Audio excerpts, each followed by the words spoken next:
நாம் என்ன பண்றோம்? அப்படி போறவங்களை பார்த்து கிண்டல் பண்றோம், பரிகாசம் பண்றோம். பைத்தியக்காரங்க, தேவையா இது? காலால் நடந்து போறான் இவ்வளவு தூரம், 300 கிலோமீட்டர் வேளாங்கண்ணி, தேவையா இவனுக்கு? இங்கேருந்து இவனுக்கு போய் மேல்மருவத்தூர் போறான். அந்த மேல்மருவத்தூர் சாமியாரா அவன் ஒன்னா நம்பர் ஃப்ராட் பண்றான், ஒன்னா நம்பர் அநியாயம் பண்றான், அவன்கிட்ட போய் போறானுங்க. அவன் யாரா இருந்துட்டு போட்டோம், அந்த சாமியார் யாரா இருந்துட்டு போட்டோம், அவன் அயோக்கியனா யோக்கியனா நல்லவனா கெட்டவனா ஃப்ராடா மொல்ல மாதிரியா, அது நமக்கு தேவையில்லை.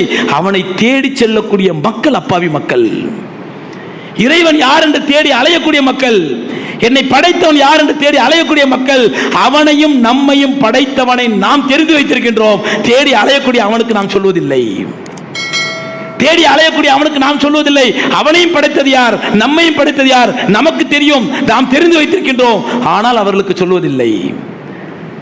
இப்ப மறுமையில போய் நிற்கும் பொழுது சபரிமலைக்கும் வேளாங்கண்ணிக்கும் மேல்மருவத்திற்கும் பாத யாத்திரையா ரப்ப தேடி அலைஞ்சானே, அவன் குற்றவாளியா?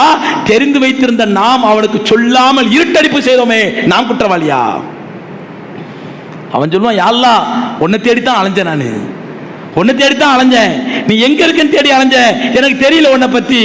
இந்த பாவிங்க தாடியும் தொப்பி வச்சுட்டு அலைஞ்சாங்களே தவிர இவங்க ஒரு நாள் கூட எனக்கு சொல்லலையா அல்லாஹ், ஒரு நாள் கூட எனக்கு சொல்லல. அல்லாஹ் எங்க இருக்கிறான், ரப்பு யாரு, எங்களை படைச்சவன் யாரு, ஒரு நாள் கூட சொல்லல. நான் உன்னை தேடித்தான் அலைஞ்சேன் அல்லாஹ். நீ பழனி மலையில இருக்கிறியா, சபரிமலையில இருக்கிறியா, மேல்மருவத்தூர்ல இருக்கிறியா, வேளாங்கண்ணில இருக்கிறியா, திருச்செந்தூர்ல இருக்கிறியா, எங்க இருக்கேன்னு தேடி அலைஞ்சேன் அல்லாஹ். ஆனா இந்த பாவி அவனையும் என்னையும் படைத்தவன் நீதான் என்பதை தெரிந்து வைத்துக் கொண்டு எனக்கு சொல்லாம இருட்டடிப்பு செஞ்சுதான் யா அல்லாஹ் என்று சொன்னால் அங்கே குற்றவாளி யார்? இப்படிப்பட்ட மக்களுக்கு நாம் என்ன செய்ய வேண்டும்? அன்பு காட்ட வேண்டும், இரக்கப்பட வேண்டும், அவர்களுக்கு அறிவுரை சொல்ல வேண்டும், அவர்களுக்கு அல்லாஹ்வை பற்றி அறிமுகப்படுத்த வேண்டும். இவர்கள் அல்லாஹ்வை தேடி அலைகின்றார்கள், படைத்தவன் யார் என்று தேடி அலைகின்றார்கள். இவர்களுக்கு அல்லாஹ்வை பற்றி தெரியவில்லை, படைத்தவனை பற்றி தெரியவில்லை. ஆனால் படைத்தவனை பற்றி தெரிந்து வைத்திருக்கக்கூடிய நாம் அவர்களுக்கு சொல்லாமல் மறைத்துக் கொண்டிருக்கின்றோம்.